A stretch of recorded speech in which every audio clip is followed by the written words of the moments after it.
Hello everyone, कैसे हो आप सभी लोग। स्वागत है आप सभी का मैथ प्रो में। तो आज के सेशन में अपन एपीजीपी एचपी का वन शॉट वीडियो देखते हैं। इसमें बेसिक टू एडवांस लेवल रहेगा और फुल कॉन्सेप्ट क्लास रहेगी। और उस कॉन्सेप्ट पर जो कॉन्सेप्ट करेंगे उन पर अपन क्या करेंगे, क्वेश्चंस भी करते हैं। तो चलते हैं वीडियो की तरफ। तो देखते हैं एचपी, एपी एंड जीपी। ठीक है। तो देखो, सबसे पहले मैं बोलूँ कि एपी, जीपी और एचपी होता क्या है। ठीक है। तो एपी मतलब क्या होता है, एपी का फुल फॉर्म बोलेंगे तो अर्थमेटिक प्रोग्रेशन, जिसको हिंदी में आप बोलते हैं अंगणितीय प्रगति। ठीक है। इसको श्रेणी भी बोल सकते हैं अपन। ठीक है। प्रगति को क्या बोल सकते हैं, श्रेणी भी बोल सकते हैं। अब पूरी मैथमेटिक टर्म्स में इसको अपन बोल देते हैं शॉर्ट फॉर्म में एपी। ठीक है। नेक्स्ट होता है जीपी। जीपी क्या होता है, ज्योमेट्रिक प्रोग्रेशन। ठीक है। इसका मतलब होता है ज्यामितीय प्रगति।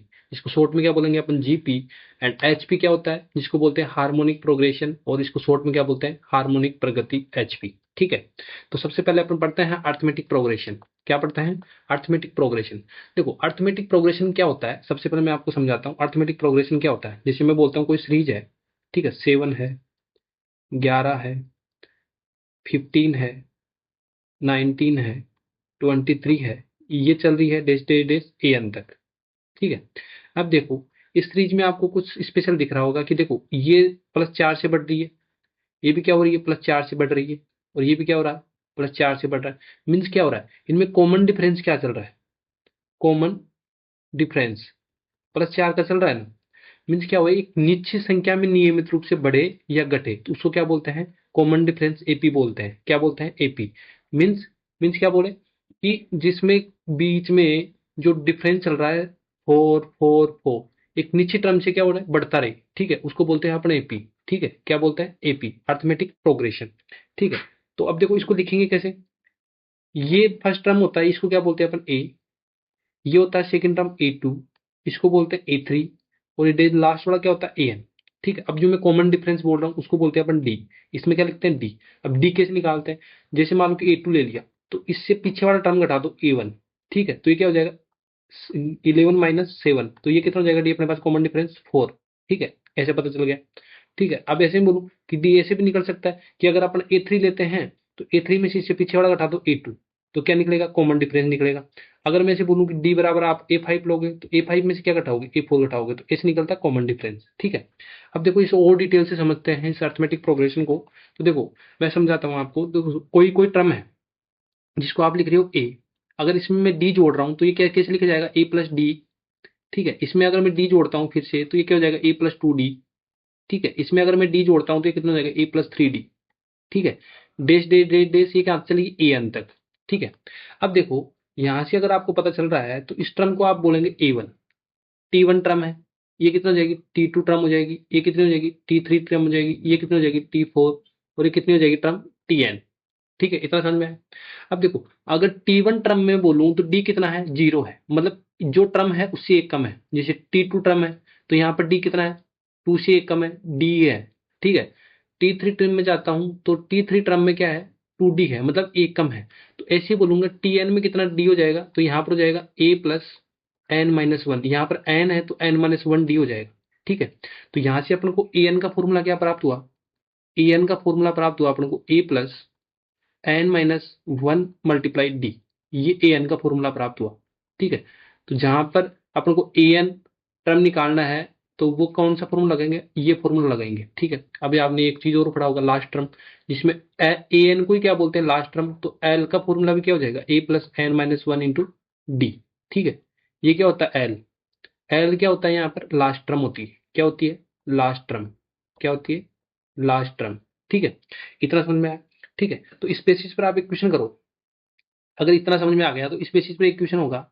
क्या बोलता है क्वेश्चन, कि एपी आपको एक दे रखी है सीरीज, जिसमें बोल रहा हूँ कि 2, 7, 12 है, और ये दे रखा 17, और ये देश दे रखा आपको। इसमें पूछा है कि कौन सा पद 137 है। ठीक है। कौन सा पद 137 है, मीन्स किसका वैल्यू पूछिए, एन की वैल्यू पूछिए। देखो, जो दिया हुआ है पहले वो लिख लेते हैं। यहाँ पर ए कितना है अपने पास, 2। ठीक है। अपने पता चल गया, ये क्या है, AN। तो AN भी पता चल गया अपने को कितना है, 137। अब क्या निकाल लेंगे, डी भी निकाल लेंगे। डी क्या निकालेंगे, A2 माइनस ये A1 है, ये क्या है, A2। ठीक है। तो A2 - A1 करूंगा तो मेरे पास क्या आ जाएगा, डी। तो डी कितना आ जाएगा, 7 - 2 कितना आ जाएगा मेरे पास, 5। ठीक है। अब मुझे यहाँ से ए एन का फॉर्मूला बताओ। ए एन का फॉर्मूला मैंने बताया यहाँ पर होता है A plus N minus one into D. देखो ए एन कितना दे रखा है क्वेश्चन में 137, ए कितना है अपने पास 2 plus N minus one into D, D कितना है 5। देखो यहाँ से मैं 2 माइनस करता हूँ तो कितना हो गया 135, और ये हो जाएगा N minus one into D, D कितना हो गया 5। देखो 5 से काटूंगा तो कितना हो जाएगा 27 बार, ठीक है, एन माइनस वन। एन की वैल्यू चाहिए अपन को, एन कितना हो जाएगा अपने पास 28, ठीक है। यहाँ से तो अपन एन की वैल्यू निकाल ली, तो कैसे एन की वैल्यू फाइंड करेंगे, पता चल गया ना। करते हैं नेक्स्ट। अब देखो यहाँ पर मैं बताता हूँ, देखो ए एन की वैल्यू फाइंड कर लिया। अब अगर अपन को टर्म ही नहीं दी हुई हो, तो अगर एन पदों की संख्या ज्ञात करनी हो, श्रेणी में क्या हो एन पदों की संख्या, लिखो यहाँ पर कि श्रेणी में एन पदों की संख्या ज्ञात करनी हो, श्रेणी में पदों की संख्या, पदों की संख्या ज्ञात करना हो तो कैसे ज्ञात करेंगे, ठीक है। तो यहाँ पर देखो सभी लोग, मुझे ऐसे बताओ कि ए एन फ्रॉम जो लास्ट टर्म का फॉर्मूला था, जो ए एन का फॉर्मूला क्या था, A plus N minus one into D था ना, ये था ना। अब देखो इसको अरेंज करते हैं, इसको अरेंज करते हैं तो मैं बोलूँ एक को इधर लेके जाओ, एक को इधर लेके जाओ तो क्या हो जाएगा L minus A equal to कितना हो जाएगा N minus one into D हो जाएगा, ये सुनो। ठीक, अब ये डी क्या है यहाँ मल्टीप्लाई में, तो इधर जाके क्या हो जाएगा भाग में लग जाएगा, तो कैसे कैसे हो जाएगा ये एल माइनस ए अपॉन डी हो जाएगा ना, ठीक है। अब देखो ये माइनस उधर जाके क्या हो जाएगा प्लस, तो एन एन पदों की संख्या आ जाएगी ना अपने पास, ये आ जाएगी एल अपॉन ए डी, और क्या हो जाएगा प्लस वन, ठीक है। एक तो ये फॉर्मूला होता है, क्या होता है एन पदों की संख्या ज्ञात करने का फॉर्मूला होता है, ठीक है। अगर ऐसे नहीं निकालेंगे तो देखो इसको इजी फॉर्म में लिखें तो देखो एन तो एन होगा पदों की संख्या, एल क्या होती है अपने पास लास्ट टर्म ही तो होता है, इसको अपन लिखेंगे लास्ट टर्म, लास्ट टर्म। और ए क्या होता है फर्स्ट टर्म, तो लिखेंगे first term, first term divide करूंगा। डी क्या होता है कॉमन डिफरेंस, क्या होता है कॉमन डिफरेंस, मतलब मीन्स क्या होता है सार्व अंतर, ठीक है। हिंदी में क्या होता है सार्व अंतर, ठीक है।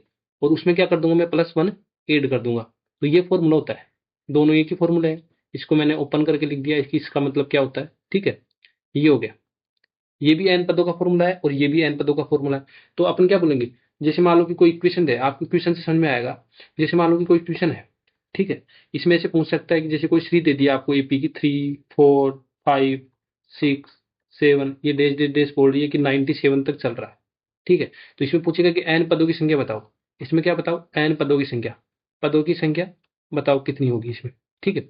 तो ऐसे बोलोगे, आप बोलोगे कि इसमें ए तो कितना है 3, क्योंकि अपन ये फॉर्मूला चाहिए, तो इसमें ए तो कितना हो गया 3, एल कितना हो गया 97, ठीक है। डी कितना हो जाएगा यहाँ पर बताओ मुझे 1, ठीक है। ये यही फॉर्मूला चाहिए, तो फॉर्मूला क्या होता है एल माइनस ए अपॉन डी प्लस वन, यही होता है ना। तो देखो एन बराबर एल कितना है 97, ए कितना है 3, ठीक है, ये ए है 3, और डी कितना है 1, और प्लस कर दूंगा मैं 1। तो इसमें कितने पद हो जाएंगे, देखो 97 में से 93 गया तो 94 प्लस 1 कितना हो जाएगा 95। तो इस सीरीज में कितने पद है अपने पास 95 पद है, ठीक है। तो ऐसे फाइंड करना है, ये सूत्र यहाँ पर यूज होएगा, ठीक है। नेक्स्ट पर चलते हैं, इन पदों का योग कैसे निकालेंगे। इन पदों का योग निकालने के लिए सबसे पहले आपको मुझे ऐसे बताओ, अगर ये छोटी चीज आती है तो इन पदों का योग बता दोगे आप। देखो 2 6 10 और 14, ये 18, ठीक है। ये कोई सीरीज है आपके पास, ये क्या दिख रही है, ये भी समांतर श्रेणी में दिख रही है ना। देखो 4 का गैप है, 4 का गैप है, 4 का गैप है, और इसमें भी क्या है 4 का गैप, मतलब क्या है एपी है, ठीक है। एपी है तो इनका एवरेज क्या होता है ऑलवेज, ऑलवेज एवरेज क्या होता है मिडिल टर्म होता है, क्या होता है मिडिल टर्म, मिडिल टर्म होता है एवरेज ऑलवेज, ठीक है। मतलब इसका एवरेज कितना हो जाएगा, देखो दो इधर एवरेज कितना हो गया 10 टर्म। और मिडिल टर्म कैसे निकालते हैं एवरेज के लिए, मैं बोलूंगा कि फर्स्ट टर्म, ठीक है, plus last term upon term है ना, डिवाइड कर दूंगा 2 से, तो ये क्या निकल जाएगा एवरेज। तो यहां से बोलूंगी तो कितना हो गया फर्स्ट टर्म 2 है प्लस 18/2, तो कितना हो गया 20/2 क्या आ रहा है एवरेज 10 ही तो आ रहा है। तो इसी से भी अपने पास क्या आ रहा है 2 एवरेज। अगर मैं बोलूँ इसका सम निकालेंगे, इसका सम निकालेंगे तो कैसे निकालेंगे, देखो 2 प्लस 18/2, ये तो एवरेज है अपने पास। जितनी ऑफ टर्म्स है यहाँ पर टर्म कितनी है 5 टर्म है, अगर इसको एवरेज को मैं 5 टर्म से मल्टीप्लाई करूँ तो ये क्या हो जाएगा इसका सम निकल जाएगा ना। तो कितना 18 2 20 2 10, 10 इंटू 5 कितना हो जाएगा 50, तो ये इसका सम आ जाएगा, ठीक है। अब जो श्रेणी दे रखी है, अब मुझे ऐसे बताओ, जैसे ये सीरीज दे रखी है आपके पास, ए है, ये दे रखा ए है, ये ए प्लस डी हो गया, ये कोई एपी दे दे आपको, ठीक है। और ये देश चल रही है एल या ए एन तक, ठीक है। अब मुझे इसमें बताओ कि आप एन पदों का योग बताओ, एन पदों का योग बताओ। एन पदों का योग इसमें कैसे बताएं, ये भी सेम ही है। अब जो यहाँ पर समझे हैं वो इसमें अप्लाई करेंगे, एन पदों का योग। ठीक है, तो सबसे पहले मुझे एन पदों का योग बताना है, तो यहाँ पर एवरेज बताओ, तो एवरेज क्या हो जाएगा, first term plus last term, तो लास्ट टर्म ये हो गया, तो first term plus last term divide कर दूंगा मैं 2 से। ठीक है, और कितने टर्म है यहाँ पर, एन पद है, तो एन पद है तो सम निकालने के लिए किससे गुणा कर दूंगा, एन से गुणा कर दूंगा। यहाँ समझ में आया, अगर इसको अरेंज करके लिखूं मैं तो कितना हो जाएगा, n/2 ए प्लस एल, ये क्या हो जाएगा, एन पदों का योग हो जाएगा। जब क्या दिया हुआ, जब क्या दिया हुआ है, फर्स्ट टर्म और लास्ट टर्म दिया हुआ है, तो एन पदों का योग कितना हो जाएगा, ये हो जाएगा। ठीक है, तो यहाँ पर आप लोगों को पता होगा एल बराबर कितना होता है, आपने निकाला था पीछे, n-1 इंटू डी होता है, नहीं होता।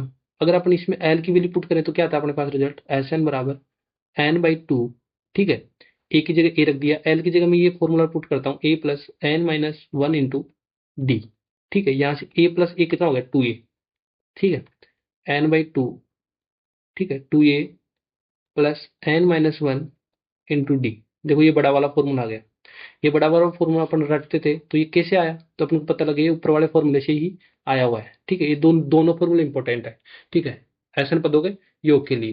तो देखो ये ऊपर वाला फॉर्मूला कब लगाएंगे, जब अपन को फर्स्ट टर्म दिया हो और लास्ट टर्म दिया हो तो ऊपर वाला फॉर्मूला लगा देंगे, और इसमें क्या दिया हो, एन दिया हो और ऐसे पदों का योग दिया हो तो इसमें ये वाला फॉर्मूला लगा देंगे। ठीक है, अब इसके बेसिस पर अपन कुछ क्वेश्चन करते हैं। ठीक है, देखो जैसे ये फॉर्मूला है, कौन सा है, ये क्वेश्चन है कि 6, 8, 10 और 12 है, और ये सीरीज चल रही है, और इसे बोला इसके 40 पदों का योग बताओ। तो 40 पदों का योग बताने के लिए जैसे मैंने बोलूंगी, देखो 6 है, 8 है, 10 है, प्लस 12 है, प्लस 14 है, और ये चल रहा है प्लस 14 है।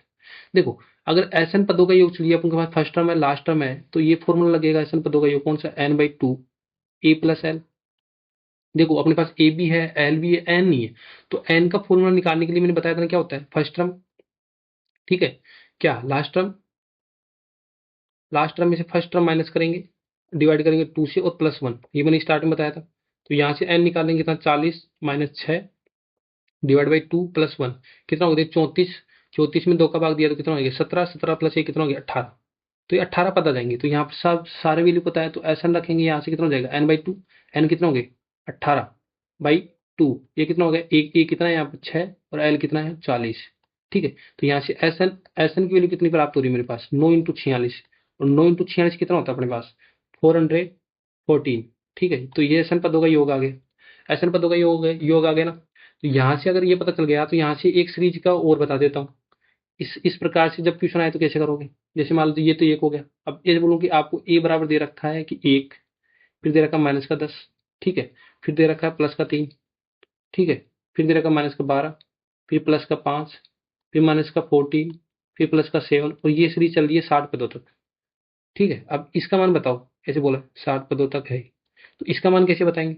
तो यहाँ से अब आप अगर ध्यान से देखोगे तो आपको दो दो चीज दिख रही है। तो एक तो प्लस के 1 से 3 जाने में कितना हो रहा है, +2, फिर इसमें +2, फिर इसमें +2, मतलब एक तो सीरीज तो ये चल रही है, और एक एक सीरीज ये चल रही है। देखो 10 से -2 जाएगा, -2, फिर -2 -14, ऐसे सीरीज चलेगी, मतलब इसमें दो दो सीरीज चल रही है।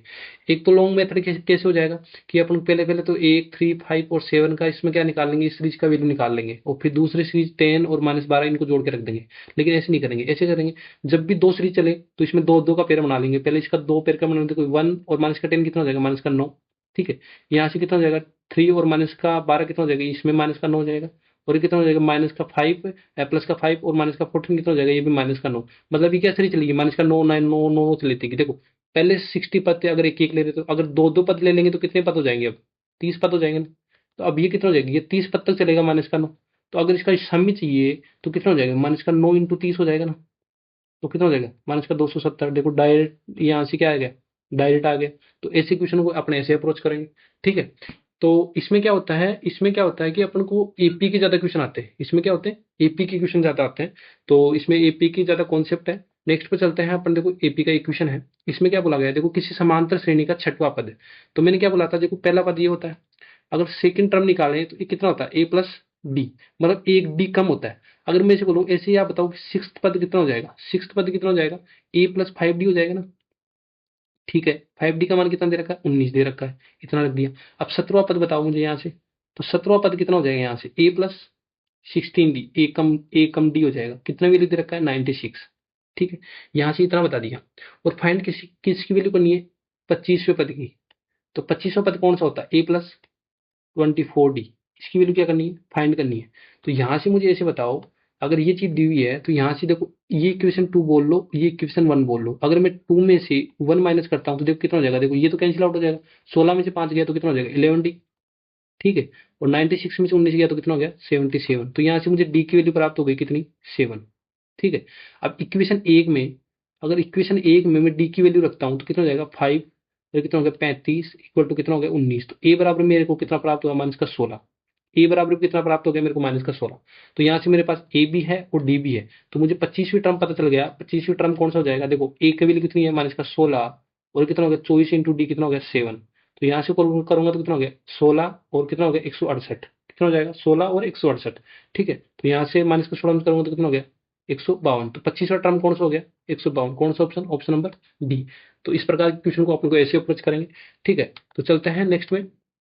अब देखते हैं ज्योमेट्रिक प्रोग्रेशन क्या होता है। ठीक है, एपी की थ्योरी कंप्लीट इतनी थी, एपी की थ्योरी देख ली। अब देखो ज्योमेट्रिक प्रोग्रेशन में क्या होता है। ज्योमेट्रिक प्रोग्रेशन में क्या होता है, देखो उसमें तो क्या होता है, कॉमन डिफरेंस चल रहा था, मतलब प्लस प्लस प्लस। इसमें कॉमन रेशियो चलेगा, क्या चलेगा, कॉमन रेशियो।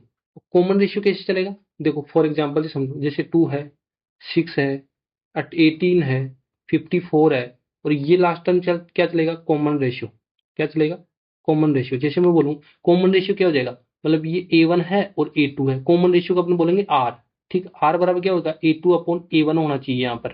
ठीक है, कॉमन रेशियो होना चाहिए। जैसे 6 अपॉन 2 करूंगा तो कितना आ रहा है मेरे पास, 3 आ रहा है ना। अगर यहाँ से कॉमन रेशियो निकालूं, ठीक है, यहाँ से कॉमन रेशियो निकालूं तो कैसे निकालूंगा, A3 अपॉन A2। यहाँ से कॉमन रेशियो कितना आएगा, 18/6, मतलब कितना आ रहा है, 3 ही आ रहा है ना। मतलब क्या चल रहा है इसमें, कॉमन रेशियो 3 का चल रहा है। तो यहाँ पर मल्टीपल कितना हो रहा है, 3, यहाँ पर मल्टीपल कितना हो रहा है, 3 और 3। तो कॉमन रेशियो पता चल गया, कैसे निकालते हैं। तो यहाँ पर आर की वैल्यू पता चल गया ना, कैसे निकालते हैं। आर मतलब जो फर्स्ट टर्म होता है और जो सेकंड टर्म होता है उससे फर्स्ट टर्म का क्या ले लेंगे, रेशियो ले लेंगे। तो ये होता है आर। ठीक है, अब यहाँ से अपन पढ़ते हैं इसकी जो ए एन का फॉर्मूला होता है, टी एन का फॉर्मूला, तो वो पढ़ते हैं। ठीक है, जैसे मान लो कि फर्स्ट टर्म ए, अब इसमें आर से मल्टीप्लाई कर दूंगा क्योंकि इसमें मल्टीप्लाई चलता है, उसमें क्या होता है, प्लस चल रहा है। ठीक है, इसमें आर से मल्टीप्लाई करूंगा, नेक्स्ट टर्म कितना हो जाएगी, आर स्क्वायर, नेक्स्ट टर्म कितनी हो जाएगी, आर क्यूब। ऐसी ही चलेगी ये कितनी, ए एन तक, कितनी चलेगी, ए एन तक। ठीक है, अब देखो यहाँ पर अगर ये T1 टर्म है, ये T2 टर्म है, ये T3 टर्म है, ये T4 है, ये कौन सी है, Tn। T1 में देखो एक आर कम है, T2 में भी एक आर कम है, T3 में भी एक आर कम है, और T4 में भी कितना एक आर कम है। तो Tn में भी कितना हो जाएगा यहाँ पर, a की पावर r और r-1। तो यहाँ पर भी an का फॉर्मूला क्या प्राप्त हो गया अपन को, an इक्वल टू कितना हो गया, a r की पावर n-1। ये an का फॉर्मूला होता है इसमें। ठीक है, तो अपने कैसे निकाला ये पता लग गया। और an को क्या बोलते हैं अपन, l बोलते हैं। तो यहाँ से ये पता लग गया। अब देखो इसका सम का फॉर्मूला, इसका सम का फॉर्मूला क्या होता है, इसका सम का फॉर्मूला डायरेक्ट याद रखो कौन सा होता है, a गुणा r की पावर n-1 अपॉन r-1, ये होता है इसका सम का फॉर्मूला। ठीक है, ज्यादा एपीसी क्वेश्चन पूछता है, यहाँ से कोई ज्यादा पूछता नहीं है। पूछता है तो किससे पूछ लेता है, इससे पूछ लेता है, इससे भी कई कई बार पूछ लेता है। तो ये समझ में आ गया, ये समझ में आ गया क्या बताया मैंने, एल ए एन का फॉर्मूला और किसका बता दिया, एस एन का फॉर्मूला। ठीक है, एस एन क्या होता है, इनके टर्म्स का योग का फॉर्मूला। ठीक है, अब इसमें क्या होता है, जीपी में एक चीज और होती है, क्या होती है जीपी में, ठीक है, 12 है। ठीक है, जीपी में क्या होता है, मैं इसे बोलता हूँ sum of infinite terms of GP. GP के अनंत पदों का योग। अनंत पदों का योग से मतलब क्या होता है, जैसे मान लो कि कोई दो सीरीज दे रखी है, एक तो ये दे रखी है 1/4, 1/16, और ये दे रखा है 1/64। ठीक है, और ये दे रखा है 1/256, और ये सीरीज चल रही है अनंत तक। कहाँ तक चल रही है, अनंत तक। ठीक है, और एक सीरीज दे रखी है आपको 1, 3, 9, 27 और 81, और ये सीरीज चल रही है, ये भी कितनी, अनंत तक। देखो इसमें दो केस बनते हैं, इसमें दो केस बनते हैं। कौन कौन से दो केस, देखो अगर आर का मान इसमें एक से छोटा हो, एक तो, ठीक है, और यदि यहाँ पर आर का मान क्या हो, एक से बड़ा हो, तब क्या रिजल्ट होता है, तब इसमें अगर आप सम ऑफ इन्फिनिटी, मतलब सम ऑफ एन पदों का योग, इसका मतलब होता है सम ऑफ एन पदों का योग। अगर आर का मान एक से छोटा है तो अनंत पदों का योग कितना हो जाएगा, अनंत हो जाएगा। कितना हो जाएगा, अनंत। यहाँ से तो डायरेक्ट याद रखेंगे, अगर आर का मान एक से छोटा है तो अनंत पदों का योग कितना हो जाएगा, इन्फिनिटी। ठीक है, यहाँ से अगर सम ऑफ इन्फिनिटी निकालें, अगर आर का मान कितना है, एक से बड़ा है, तो यहाँ से अनंत पदों का योग कितना हो जाएगा, a1 - r, जहाँ पर a प्रथम पद हो जाएगा, r मैंने बता ही दिया। आर आर निकालते तो कैसे निकालते हैं, A2/A1 या A3 निकालते हैं तो कौन सी A3/2, कोई भी अगले वाले टर्म से पिछले वाले जो टर्म उसका क्या ले लेंगे, रेशियो ले लेंगे। ठीक है, यहाँ से अपन सम ऑफ इनफाइनाइट पदों का ये बता दिया। ठीक है, यहाँ से ये पता चल गया, जीपी कंप्लीट हो गया। ठीक है, अब देखो यहाँ पर कुछ टर्म्स देखो मेरे पास, आप ले लो टू पॉजिटिव नंबर ले लो कोई भी, यहाँ से कुछ नेक्स्ट पॉइंट है तो याद रखना है, यहाँ से क्वेश्चन आता है। नेक्स्ट टू पॉजिटिव नंबर ले लो ए एंड बी। ठीक है, यहाँ पर टू टू पॉजिटिव नंबर ले लिया। ठीक है, तो अर्थमेटिक मीन बताओ इनका क्या होता है। अर्थमेटिक मीन, अर्थमेटिक मीन मतलब क्या होता है, अंकगणितीय, अंकगणितीय, अंकगणितीय माध्य। तो इनका अंकगणितीय माध्य कितना हो जाएगा, a+b/2 हो जाएगा। ठीक है, इनका अंकगणितीय माध्य कितना हो जाएगा, a+b/2। ठीक है, अब मुझे बताओ ज्योमेट्रिक मीन कितना होता है, जियोमेट्रिक मीन कितना होता है, इसका हिंदी में क्या बोलते हैं, ज्यामितीय माध्य। ठीक है, ये होता है रूट ऑफ ए बी। ठीक है, ये क्या होता है, रूट ऑफ ए बी। अब होता है हार्मोनिक माध्य, क्या होता है, हार्मोनिक माध्य, इसको हिंदी में भी यही बोलते हैं ना। तो ये होता है 2ab a+b। ठीक है, ये रिजल्ट होता है, इसमें ये रिजल्ट होता है, इसमें ये रिजल्ट होता है। ठीक है, ये याद रखना। ठीक है, अब देखो, अब इन तीनों में रिलेशन क्या होता है, देखो एपी सबसे बड़ा होता है, फिर क्या होता है जीपी, और फिर क्या होता है हार्मोनिक मीन्स। तो ये रिजल्ट भी याद रखना। ठीक है, एपी बड़ा होता है एचपी से, और जीपी से, और इन तीन दोनों से, और जीपी बड़ा होता है एचपी से। ठीक है, अब देखो एक चीज और देख रहे हैं, अगर मैं आप चीजों को बोलूँ, यहाँ से क्वेश्चन आता है कि अगर एम मतलब अर्थमेटिक प्रोग्रेशन और हार्मोनिक प्रोग्रेशन का मैं मल्टीपल करूं, तो एम का अर्थमेटिक मीन कितना होता है, a+b/2 होता है ना। ठीक है, और हार्मोनिक मीन क्या होता है, 2ab a+b होता है।